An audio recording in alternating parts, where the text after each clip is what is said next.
এবছরের মধ্যেই নির্বাচন চায় বিএনপি। সে কারণে নির্বাচনী রোডম্যাপের দাবি দলটির। ইউরোপীয় ইউনিয়নের রাষ্ট্রদূতের সাথে বৈঠক শেষে সংবাদ সম্মেলনে বিএনপির সিনিয়র নেতা আমির খসরু মাহমুদ চৌধুরী এসব কথা জানান।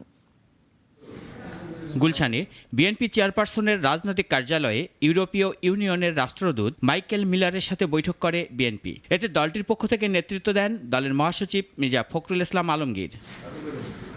বৈঠক শেষে আয়োজন করা হয় সংবাদ সম্মেলনের। এতে বক্তব্য রাখেন দলটির সিনিয়র নেতা আমির খসরু মাহমুদ চৌধুরী।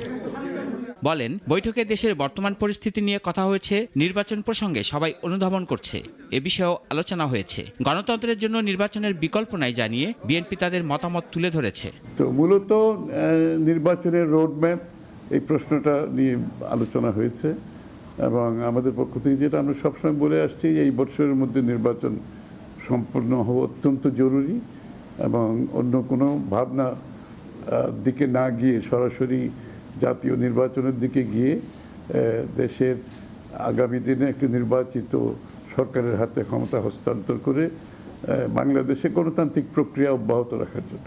বিএনপির এ নেতা বলেন, প্রয়োজনীয় সংস্কার ছাড়া নির্বাচনের বিলম্ব করার কারণ নেই। যেসব সংস্কারে সবার একমত আছে তা নিয়ে দ্রুত নির্বাচনের পথে হাঁটা যায় বলে কূটনীতিকদেরকে জানানো হয়েছে বলেও জানান তিনি।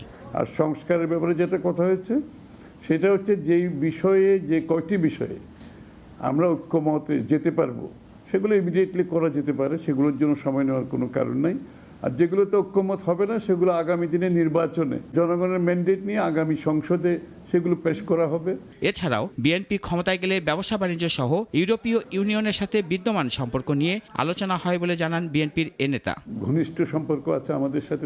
রাশিদুল কাদির, নাগরিক, ঢাকা। 250টিরও বেশি ডিজাইন অপশন নিয়ে ওয়ালটন স্মার্ট ফ্রিজ, বোঝে আপনার প্রয়োজন।